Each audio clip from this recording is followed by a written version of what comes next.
Hello everyone, what are we talking about today? I have a few notes on my phone. We're talking about today slippage, because slippage is a pretty big issue. Slippage is a little different than unraveling, but essentially some of these tips can kind of apply to both. Let me find my notes because I don't want to leave anything out. I felt like I could talk about this without notes, but I don't want to leave anything out because this is a pretty important issue. Shout out to the lovely Olivia in Stonecrest, Georgia, who I talked to today on the phone. She was having some slippage issues along with the ends being left out, along with the size and look of her locks. She was beautifully dispositioned to take the time to share with me what she's been going through in her lock journey with her Loctition, and she's very positive, and she seems to be making every effort to try and resolve some of these issues with her Loctition, but she might end up having to take her locks out and start over, and I really hate that for you all. I hate that for you all, and that's why making a decision to choose the right Loctition, which sometimes you can't avoid until you actually get into the thick of it, but sometimes trying to find the right person can be a challenge, but trying to find the right person is a necessity.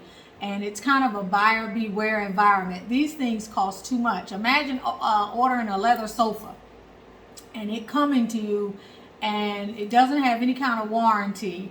And once it's yours and you can't return it. That's how these locks are. Once they're installed improperly or in a very dysfunctional way or inadequately, you're stuck with trying to fix them and doing breakdown maintenance, or you have to get them out if that doesn't work. So this is a major caveat, because the slippage that she has is not necessarily from an incorrect install, but it is a reality, and coupled with other things that you might encounter on your Sisterlocks journey as you go through it, it can be very frustrating. And I feel like there's some things that you can do in this journey to kind of help with that, to help mitigate it or to help reduce it, so that at least you can continue on your journey without feeling like you want to pull your hair out or take your locks out.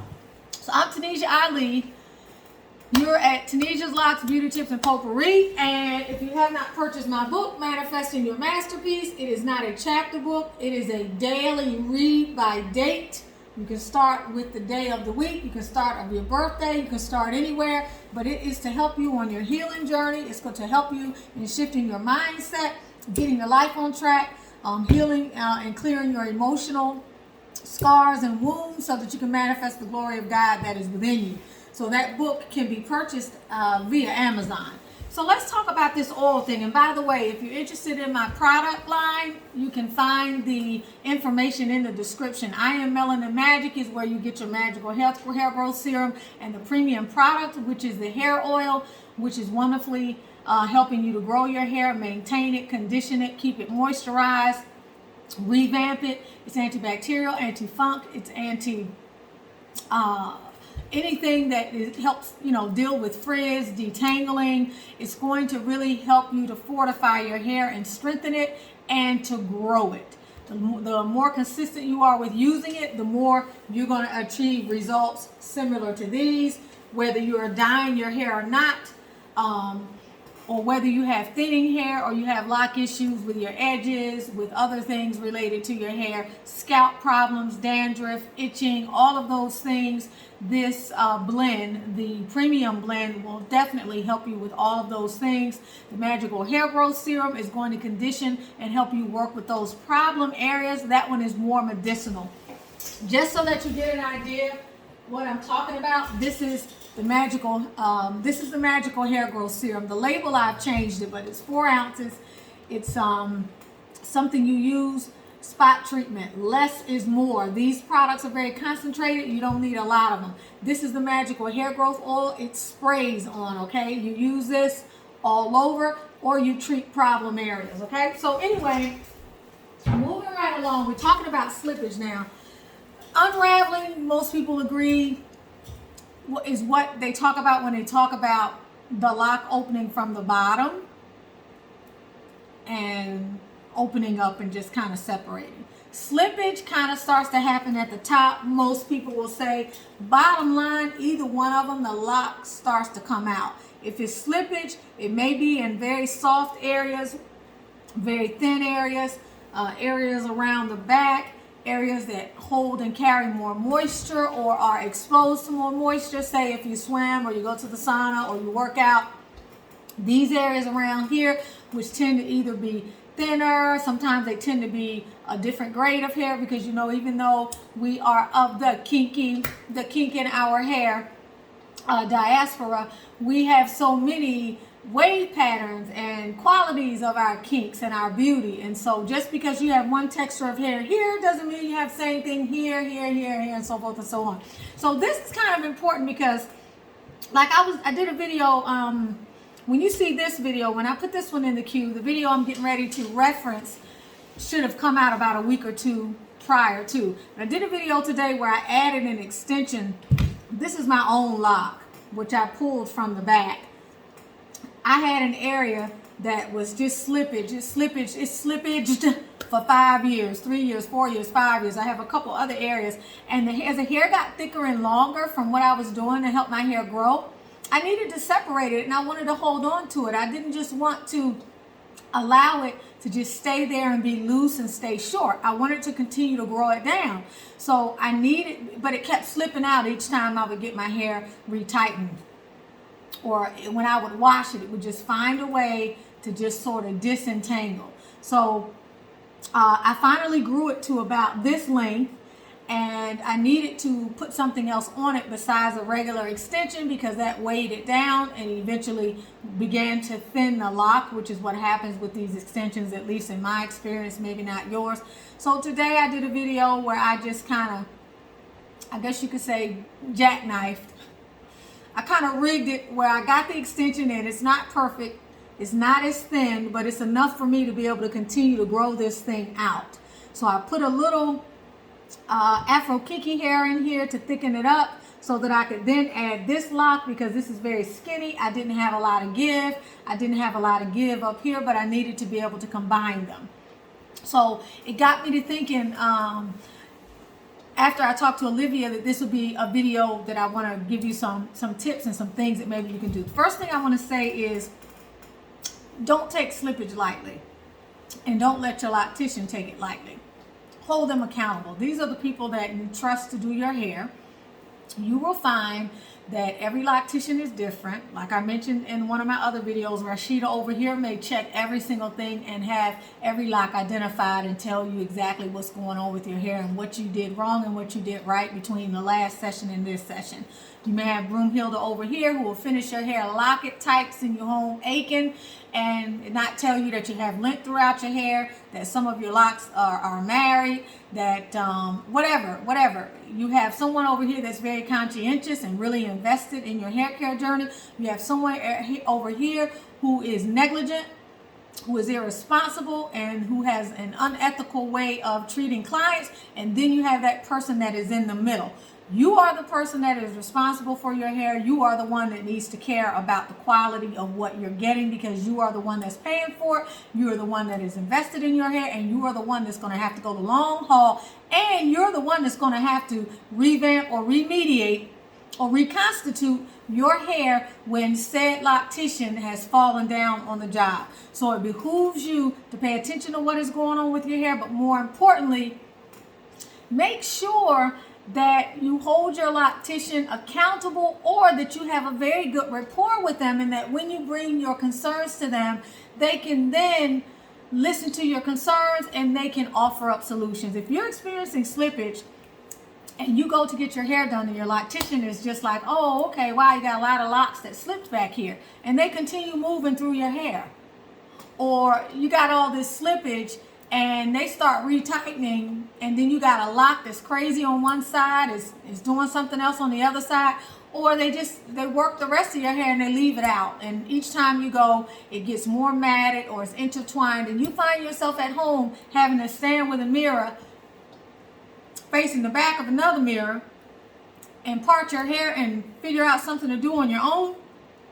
It means that your loctician is not adept at quality control and mitigating client concerns, or they just don't give a darn and they're a little bit neglectful. Either way, it's time to have a conversation with them. But at the end of the day, what's going to happen along your sister lock journey with, I would say, at least 1 out of every 2 of us or 50% of us, is you're going to end up becoming more creative about the things that you do to try to preserve the beauty of your hair. Why? Because a lot of us are perfectionists. A lot of us chose this style for a reason, because we want a certain look. We're very particular. We tend to be very detail oriented, and we want things to look a certain way. And this journey in and of itself is challenging enough, trying not to compare yourself to what everybody else is doing, having to deal with the awkward stage and all of the other changes that occur while accepting your natural beauty and stepping into who you really are as a beautiful, melanated being who is wearing her natural hair, or his natural hair in the case of a masculine. That's enough without having to deal with the intricacies of trying to mitigate issues that could have been avoided from the very beginning, or did not have to escalate to a point to where now you are considering, I might have to take these out, I'm gonna have to go leave my loctician, get somebody else to clean up her mess. I can't tell you how many times Efraj has told me that so many of the clients that come to her, especially the folks that I refer from this channel, and by the way, I'm sorry, she's not taking anybody else right now. She hasn't been taking anybody else for the last several months, and I'm really sorry. Her name, though, is Efraj Suad, S-U-A-D. You can Google her in Atlanta, Georgia, and you'll find her information if you want to follow up with her. All right? But she's constantly having to clean up a mess that somebody else made. Now, Efraj is very conscientious. Okay? So is Naka, who is my backup person, all right? Efraj installed my locks. Efraj maintains my locks. When she's doing my hair, even though I wash my own hair, when she's doing my hair and she's combing through, each time she goes through another layer, she's doing this. My locks come out of there looking very different than they do when I go to Naka, who is my favorite as well. They're both wonderful locticians, but they have different styles of retightening, and you can tell the difference. But they both are very conscientious, and I know with either of them, if I was dealing with issues of slippage, they would remedy those situations, or they would at least bring it to my attention, or they will offer up some sort of panacea, for lack of a better word. So that's what I want to talk about today. Slippage is happening or for the reasons I explained at the beginning of the video. And when it's slipping, it's pulling out from the root. And you just got your hair retightening and you got this much loose hair, and then maybe you have a little bit of the pattern at the end, but you're looking at it and you know it's not growth. You have to do something about that. The first thing I'm going to tell you to do about that is get you that little, you're going to have to check my last videos on retightening. Get your little craft needle. Okay, if you have enough of the locked portion at the back, get your little craft needle, thread it, and just go up towards 12 o'clock, go around to 9 o'clock, go down to 6, go over to 3, or just do 12, 8, and 4. Whatever way you want to do it, something similar to whatever your pattern is. I have a reverse 4 pattern. Do that and try to sew it back up by going through with that pattern like that. You may have to do that every week or every couple of weeks just to keep it tight. It's worth it. That is the first thing I would suggest that you do in between retightenings, because you're not going to always be able to call your loctician. Sometimes you have a loctician that gets a little antsy, gets a little bit of an attitude because you have slippage, as if that's not what they're there to deal with every day. But if you're the person that's constantly coming to them with issues, y'all, I'm just telling you, you're going to put some pressure on the relationship. It's like being in that classroom with that disruptive child who might have ADHD and be disruptive, who may have some mild behavioral disorders, and every time you have a problem, you call the principal. Eventually, the principal is not coming down to your room to help you deal with that kid. You're going to have to deal with them on your own. So that's what I'm telling you. So that's the first thing. Get your craft needle and remediate the lock. All right. The second thing that you need to do is watch the oil that you put on your hair and the water. If you're using oil on your hair, okay, depending upon what your goals are, if you're having problems with itchiness and scratchiness and all of that, you're going to have to still use a little oil, but you're going to have to put it on the scalp. Less is more. If you're using my oil, less is really more, because what you're trying to do is you're trying to mitigate a situation without having to stop using what your hair needs. Now, what I would suggest is if you're using this oil because you have thinning and you're losing hair and you're dropping locks, you need a tiny bit. You want to use less than what you would normally use. If you're using this, you want one spray, you want to use less than what you normally use. If you want to mix this with water, all right, and shake it up, not the whole thing, take a little bit out, put it in a container, shake it up really good, and then spray, that's good. If you find that that's too much, use water and add you a few critical essential oils. Make sure you add lavender, rosemary, and geranium and frankincense. Add about 2 drops each in an ounce of water, double it for 2 ounces, and use that on your hair and see if that mitigates some of your issues, or at least it helps to. If it doesn't, you need an oil, a natural oil, something that is very light, and you need to use less of it. Water, always be braiding and banding as much as you can. You know that when you start to have slippage, wherever it's slipping at, it's going to unravel when it gets wet or when it's too moist. So one of the things you can do is just take a bobby pin. If it's around the front, take a bobby pin, close it off, because sometimes those areas that slip are too short. They're too short to braid and band, and when you braid and band the masses of your hair, that little piece is still going to be out, whether it's at the front or the back. So in those cases, just take a little bobby pin and put something there. The most important thing to understand is you want to keep that hair from moving until you're able to blow dry it, which is my next thing. If you're dealing with slippage, when you wash your hair gets wet, you need to blow dry it as soon as possible. At this time, blow drying is not going to be the end of the world, because literally even the excess heat is better than the slippage that's going to keep pulling a lock out and keep it from growing. To me, it's the lesser of two evils. The excess heat is going to roughen your hair up a little bit. It may not be the healthiest thing for it, but it's going to roughen the hair up enough to give you some traction to stop the unraveling. So that's another option. The hair is usually thinner and more vulnerable wherever it happens to be slipping, especially if it's around the front. So you have to be careful, because let's say, for example, you decided to put something thick on it like beeswax to hold it. That same beeswax eventually, along with a little lint and some other stuff, if it's around the edge of your hair, it's going to be able to pull that whole lock of hair out. So you want to stay away from anything that's like that. You don't want to use super glue. Had some Locticians use super glue for some of my sisters on the channel. I'm very sorry, you don't want to use that. Braiding and banding is critical. You want to make sure you always braid and band with your washes, even if you don't think that it's making a difference. It's assisting your hair from slipping. Some people's hair, like as I'm talking about, slips from the back and the front. Some of you have slippage in other areas. Everybody's hair is different. Everybody's texture is different. You want to wash less. Clearly you want to wash less. You want to make sure that when you are washing, and when I say less, like me, I wash between retightenings one time, usually right before I do a retightening. Every blue moon I will wash in between a retightening. But with me using this stuff on my hair and it taking care of my scalp, and my scalp being clean all the time, and when I scratch it I don't see anything on my hands, 9 times out of 10 there's no point in me washing it. My hair is clean, so I don't need to wash it. I don't see buildup, I don't feel buildup, I don't smell buildup, so I don't need to wash it. You determine what wash schedule works for you, but the less you wash in general, whether it's to avoid slippage or anything else, the better off you're going to be. The next thing you want to be mindful of, as I said, is make sure your Loctician is earning her money. You need to ask her, what do I do? When she makes a suggestion, you need to say, okay, so if that is challenging me and that is not still working, what is the next thing that you suggest? All right, and then they'll tell you what to do, and then you say, so what can you do today to help me with that? You have to find a way to put them on the spot if they're taking a more laissez-faire attitude. After you ask, what can I do? A, plan B, then you have to say, so what can we do today, or what do you feel is a good thing for us to do today in order to bring some resolution to this? It's important how we talk to people. It's important that when we're trying to give them an idea, which you will often have to do, because guys, we live in a world. I used to ask my students at school all the time, why do people die in the wilderness?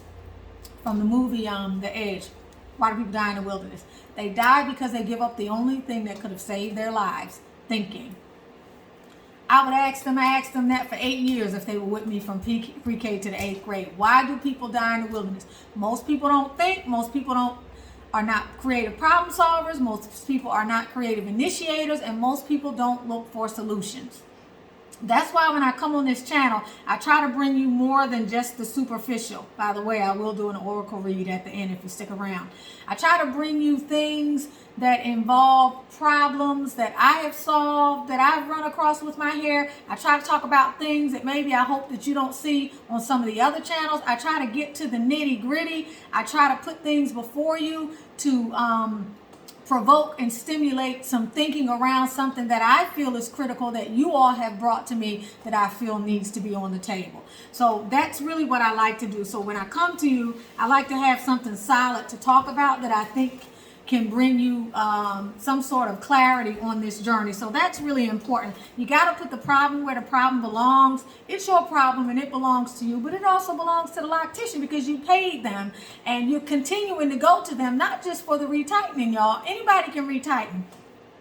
I trained my daughter to retighten my hair, and I don't have a Sisterlocks certification. I will get a high school student from this boony place I just moved into to retighten my hair if I don't feel like going back to Atlanta with the frogs. Anybody can retighten your hair, but maintaining your hair, keeping it healthy, and tightening it properly is more than just about that daggone rotation. Anybody can do the rotation.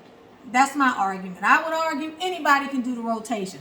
The challenge comes in everything around the rotation so that your hair is preserved, the sanctuary and integrity of what it is you're trying to grow and invest in is preserved, and you feel good about your lock journey. Okay, so you have to put some of the responsibility on them because they're looking at your hair. They're the ones that's certified or trained. And they got to do something rather than just passively watch you come in week after week with this problem. However, if they don't, you have to take charge. Okay, so the next thing, tease it. If that hair has slipped all the way out and it keeps slipping out, before you plait it, which is something else you should do. If it's slipping out like that, go in and plait it. You can plait it at the top and then go in with the craft needle and stitch up the hole. You got to do something to stop the bleeding. That's my point. You've got to stop the bleeding with the slippage. I think that's going to be the topic. Stop the bleeding. Okay? And what I'm saying is, when I say bleeding, I'm talking about like the first level one of intervention when somebody gets hurt is to stop from bleeding, because if it keeps bleeding, it's going to get worse. If the slippage continues, the whole lock is going to come out.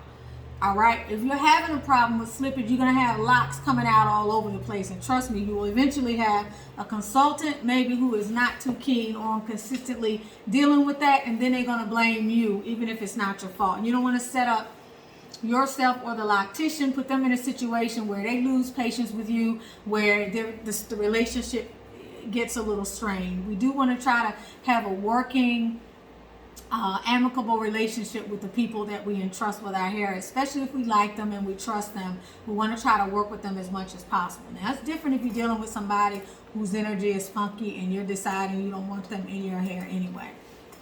So when you tease it, all right, you remember we used to tease our hair when we were kids from the bottom? You tease it, or you tease it from the middle. It's going to get all tangled up and crazy, right? That's what the locks do. I don't care who says, oh, you're going to break the hair off. Guess what? Lesser of two evils here. I'm giving you an option, okay? And this stuff, if you were to take it out, it's going to break off. It's going to fall out anyway. 60% of it is coming out, and you're going to be left with the living, healthy hair, okay? That hair that is not falling out as a result of debris, is not falling out and being messed up as a result of lint, all right? And that is not falling out because as you were picking it loose, you were tearing your hair. So either or, we're trying to get some type of intervention that can help you on some level. All right, so you're teasing it, then you go in and plait it. It's a little more matted, and then you could do the needle and shore it up in one or two places. Maybe you want to, let me stop that. I'm not going to tell you one or two places because that's what I do. But if you do it at the bottom and you do it at the top and you do it up here, it is going to affect the way your lock grows. So let me take that back because I don't want, as again, disclaimer, don't do what I say. Consider what I say. See if it makes sense to you and individualize it for your journey. Do not come back and tell me you said I should do, because I'm not doing that. I've said that many times on the channel. This is what I have done. I'm a nonconformist. I'm a maverick. I don't care. I got almost 600 locks. If I lose a few of them, I'm not going to die. That's the way I feel. You may not feel the same way, okay? But that's what allows me to come on this channel and share my experiences. So I think that's kind of par for the journey. Okay, so the teasing. The other thing is just to plait it. Just plait it. That plait is eventually going to loosen up again, and it too is going to slip, and you got to go in and just keep plaiting it. If it's too short to plait, you're going to have to consider putting an extension on it or doing something else that's going to keep it from breaking.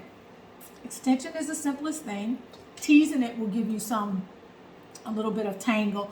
The other thing that you can also do, and I wish I had it with me, it is a 0.75 millimeter dreadlock tool. It's really a crochet needle, 0.75 millimeter. You have to search it on Amazon. It's a crochet needle, and all you want to do is take that lock and start rubbing it between your fingers like this and poking it. Poke it, poke it, poke it, poke it while you're continuing to rub it. You can go up and down the needle, up and down the lock, poke it, poke it, poke it, poke it. You want to poke it up vertically as you're going up and down the lock, or not going up and down, just going in one place. Depends on how big or how serious the situation is. Poke it down as you're doing this. This is what the white folks do when they want to have stringy hair one day, and then the next day they want to be a part of the African diaspora, and they want to walk outside and have a head full of dreads. They tease, tease, tease, tease, tease. Okay? I guess they probably got that from us too. Or they somehow find a way to tangle the hair. This is a great way to tangle the hair, and what that's going to do is help you. Now, what you can do is, as soon as you get it retightened, go home and do that. This is going to make it nappy, whatever you want to call it, kinky. It's going to give it some traction, some friction. Go home and do the heck out of that and see if you can't generate enough roughage to keep the hair in place. And go back periodically and check it out. The other thing is, you never want to use conditioner. You never want to use conditioner. You don't want to use conditioner, okay? Conditioner is going to soften your hair too much. You want to watch the shampoo you're using. You don't want to be using conditioning shampoo. You want to use soap that's going to give your hair some roughage and make it rough. I do have a video coming out on Dawn. Dawn makes your hair very rough, probably regular soap. I use a Dr. Bronner's. Y'all know that on the channel. I had a recipe for the shampoo I've been using for many years, but that shampoo does have a little bit of oil in it. So if you're going to be using that recipe, and I can't give you the link to it, you have to search the channel. Just type in Miracle Shampoo, Miracle Grow Shampoo. If you're using that, then don't put the oil in it. Add more water to the formula, and it's going to make your hair tighten up like this. It's going to bring it in like this. It's going to create a little traction and constriction. That's going to be very helpful for you. The other thing, as this video always gets long, securing it, this is what I would do as a last resort. And this is because I used to do hair weaves in college, and I used to wear a weave for many years. I used to do the sew-in. And so I would just take some of that hair thread and I would stitch it up. I wouldn't stitch it at the bottom and go in like that, because you're going to do it like this, and then it's not going to get enough oxygen. It's not going to be able to move. I would just, this is an experimentation thing. This is something you have to figure out. I would go in at key points and I would shore up that lock with a needle and thread. You may find that the hair thread is too thick, depending upon where the lock is located, and you need to get a thinner thread. The point is, eventually the thread is going to break. It'll disintegrate, because it's made of, hopefully if you get cotton thread, it's made of natural fibers. It will eventually disintegrate, or you will eventually cut it out when your hair starts to lock, and you'll be fine, okay? The last thing that you would have to do is to have your hair taken out and reinstalled, or, you know, something else. Reinstalling means they go through, because when it starts to slip, if they don't handle it properly, y'all, it's going to bunch up. It's going to do crazy stuff. Your parts are going to be messed up, and you're going to be feeling some kind of way. And so lastly, the last resort, depending upon how many slipped locks you have, or where they're concentrated, if they're sporadic and intermittently spaced throughout your hair, not a problem. But you can have a whole side of your hair where they're slipping, then you need to address that entire area, and you may have to have your loctician just start over with those locks, because they could have become so bunched up, they could be looking so crazy, the grid could be all messed up depending upon the extent of your slippage. I hope that helps you. I hope that I gave you enough things to kind of think about. Easiest thing for all of you to do would just be to plait it. Just plait it. Plait it tight, plait it all the way down. Okay? Remember, you also have the option of taking that little piece of hair and taking the lock and plaiting it into 2 tinier ones, and then plaiting that one, or 3 tinier ones, and then plaiting that.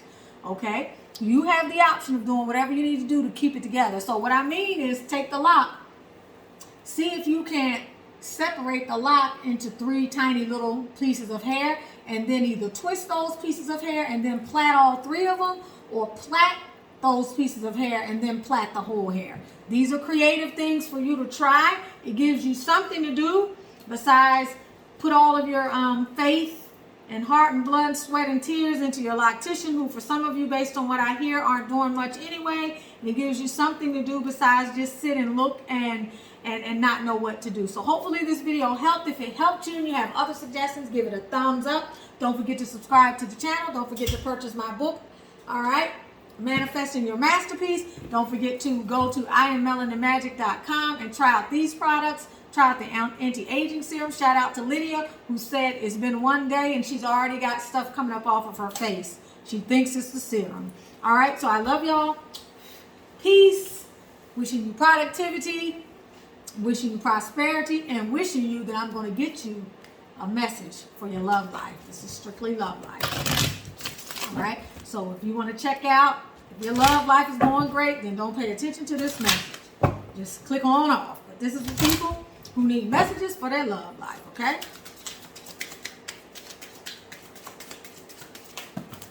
Ooh, Lord, y'all, I got obstacles, obsession, time apart, true love, warning, finances, spiritual lesson. If I had to sum all of that up, I would say you're having a little bit of difficulties. Financial things could be involved. It's time to accept things the way they are, manage these obstacles, and see what you can do to move forward. But that ain't the message, because that's too many cards. So let me see. Give me one message, please. Spirit, give me one message and a primary message at the bottom of the deck to help get clues or to give answers to something that someone on this channel may be listening to and need at this time.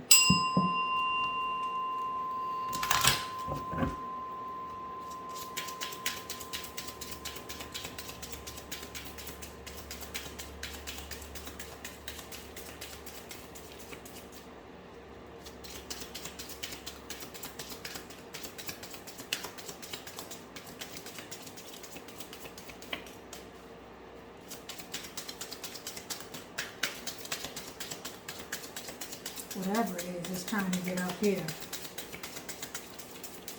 Trying hard. Okay, we got 3, y'all. Longing, integrity, different pages. Someone is secretly yearning for you, or you're yearning for someone. There's a pull. There's a sense of wanting to try to resolve something that's creating some difficulty, trying to solve it with some integrity. Also maybe yearning about a particular problem because it doesn't sit well with you. Something within you is not vibing with this situation. You feel that something is wrong that you may not know about, but in this case you probably do know about, but you are either agonizing about it or yearning for some kind of a solution because it doesn't fit well with how you want to live or how you want to be in relationship. Does this situation align with your values and your morals? You guys are on different pages. You and this person don't share the same vision. Okay, this person loves you and you love this person, but you all may be out of alignment in some areas and out of integrity in terms of whatever it is that's creating the alignment. Integrity is about morals and values. It doesn't have to be about something crazy. It can be about something about as simple as you spend money differently than I do, and every month we're behind because you're on Amazon all day. You know what I'm saying? The bottom of the deck, this is about a spiritual lesson.